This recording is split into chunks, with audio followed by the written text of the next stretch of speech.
अभी बीजेपी ने सूची जारी की है। कई लोगों को चुनाव लड़ा रहे हैं।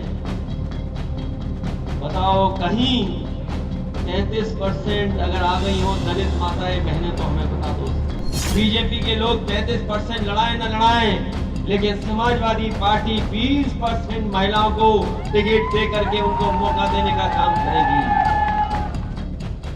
2024 में होने वाले लोकसभा चुनावों से पहले बीजेपी को हराने के लिए विपक्ष एक मंच पर इकट्ठा तो हो गया, लेकिन अभी भी सीटों के बंटवारे, पीएम पद के चेहरे को लेकर एक मत नहीं बन पा रही है। यूपी में अखिलेश कड़े शब्दों में कह चुके हैं कि वो किसी से सीट मांग नहीं रहे, बल्कि उल्टा दे रहे हैं, क्योंकि अखिलेश भी इस बात को बखूबी समझते हैं कि यूपी में अगर बीजेपी को कोई कड़ी टक्कर दे सकता है तो वो समाजवादी पार्टी है, क्योंकि कांग्रेस अभी भी अपने खोए हुए जनाधार को तलाश रही है और बसपा अपने वजूद की लड़ाई लड़ने की जुगत में रहेगी।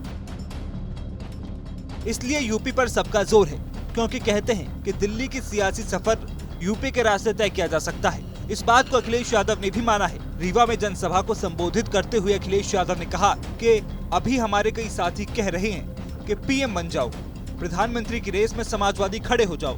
हम तो इतना जानते हैं कि जिसे भी प्रधानमंत्री बनना है वो उत्तर प्रदेश आ जाए, और अगर ऐसा ना होता तो प्रधानमंत्री नरेंद्र मोदी गुजरात से यूपी आते ही क्यों। अभी हमारे कई साथी कह रहे प्रधानमंत्री बन जाओ, प्रधानमंत्री रेस में समाजवादी खड़े हो जाओ। हम तो इतना जानते हैं कि जिसको भी प्रधानमंत्री बनना है वो उत्तर प्रदेश में आ जाओ, और अगर गुजरात से ही कोई प्रधानमंत्री बनता होता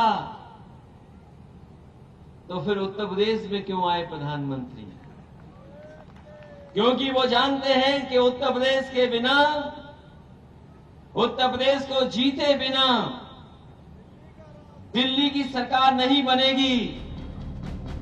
यानी अखिलेश यादव ने भी इस बात को माना है कि बिना यूपी जीते कोई दिल्ली की सत्ता पर काबिज नहीं हो सकता। 80 लोकसभा सीटों वाले इस प्रदेश में 66 सीटें एनडीए के पास हैं, यानी 14 सीटें ऐसी हैं जिन पर बीजेपी अपने नए प्लान को लेकर काम कर रही है।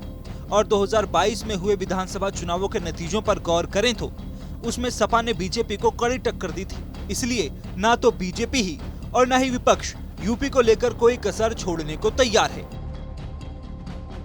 हालांकि इस दौरान सपा प्रमुख ने रीवा में अपने संबोधन के दौरान एक और बड़ी बात कही। उन्होंने कहा था कि बीजेपी 33% महिलाओं को चुनाव लड़ाए या ना लड़ाए, लेकिन सपा 20% महिलाओं को टिकट देगी। अभी बीजेपी ने सूची जारी की है। कई लोगों को चुनाव लड़ा रहे हैं।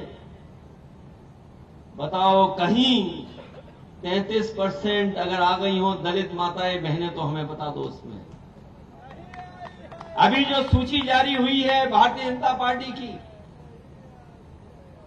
क्या उसमें दलित, आदिवासी या हमारी महिलाओं को मौका दिया है? हम अपनी माताओं बहनों को कहना चाहते हैं और संगठन के लोगों को कहना चाहते हैं, अगर कोई हमारी मां, बेटी या बहन या संगठन की कोई भी पदाधिकारी महिला है और अगर उसने क्षेत्र में काम किया होगा, बीजेपी के लोग 33% लड़ाए न लड़ाए, लेकिन समाजवादी पार्टी 20% महिलाओं को टिकट दे करके उनको मौका देने का काम करेगी। गौर करने वाली बात है कि अभी तक विपक्ष किसी रणनीति को लेकर एक मत नहीं हो पाया है। तीनों बैठकों में कोई फुल प्रूफ प्लान नहीं बन पाया है, लेकिन यूपी में अखिलेश अपनी दावेदारी पर ताल ठोक रहे हैं।